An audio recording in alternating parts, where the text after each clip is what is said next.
오늘 우리가 함께 살펴볼 이야기는 바로 증언의 정련입니다.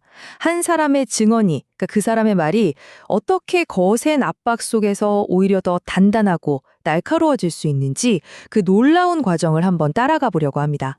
본격적으로 시작하기 전에 이 질문을 한번 던져볼게요. 외부의 압박이 어떻게 내면의 확신을 만들 수 있을까요? 보통 압박을 받으면 우리는 위축되거나 무너지기 마련이잖아요. 그런데 정반대의 결과가 나온다는 거죠.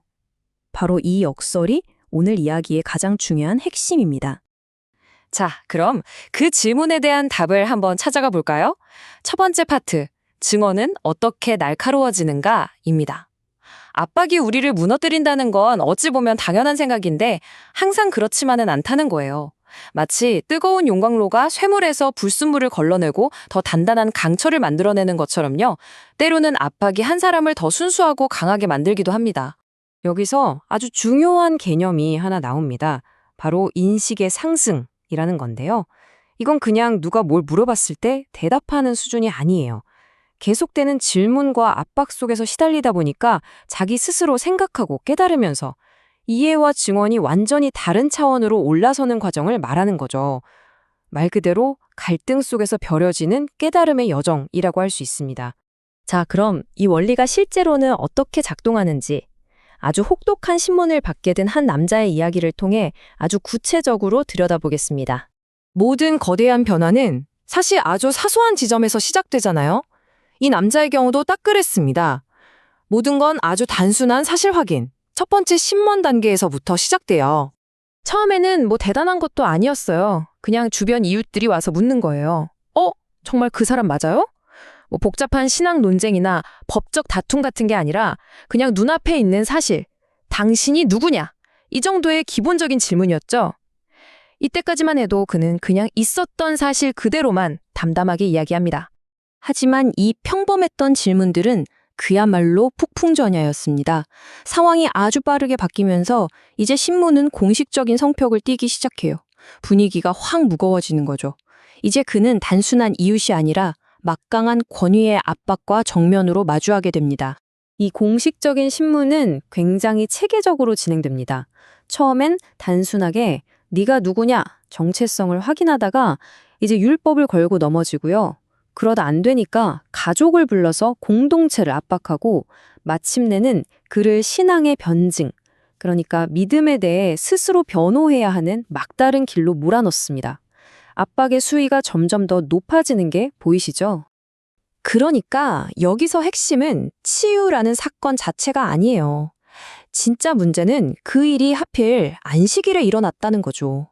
이게 당시 율법 해석에 대한 권위를 독점하고 있던 기득권 층에게는 자신들의 권위에 대한 아주 심각한 도전으로 보였던 겁니다.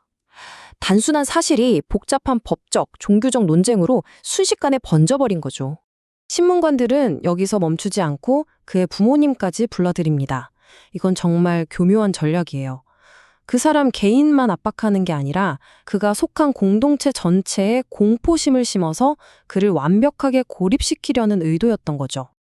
자, 여기서 정말 기가 막힌 말이 나옵니다. 하느님께 영광을 드리시오. 겉으로만 들으면 굉장히 신앙적인 말 같잖아요? 하지만 그 속뜻은 완전히 달라요. 이건 사실상 우리가 정해놓은 답을 말해라.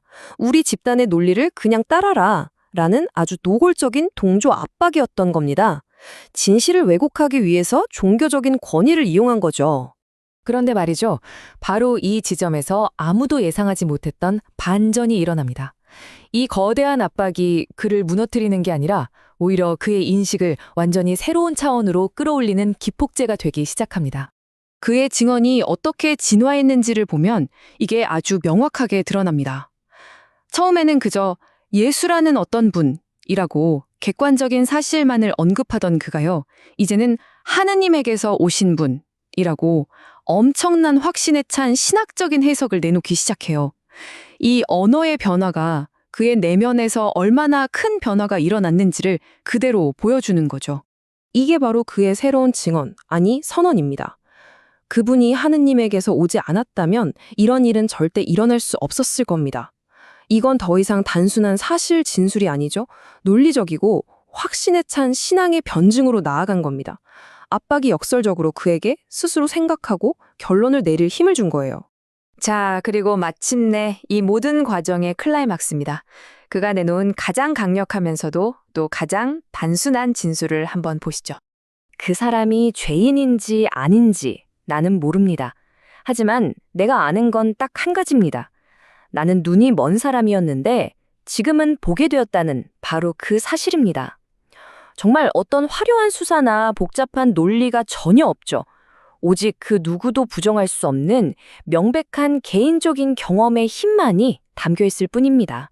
바로 이 지점입니다. 신문관들이 그토록 내세웠던 복잡한 율법 논리와 권위는 이 단순하고 명백한 개인의 경험 앞에서 그냥 힘을 잃고 무너져 버립니다.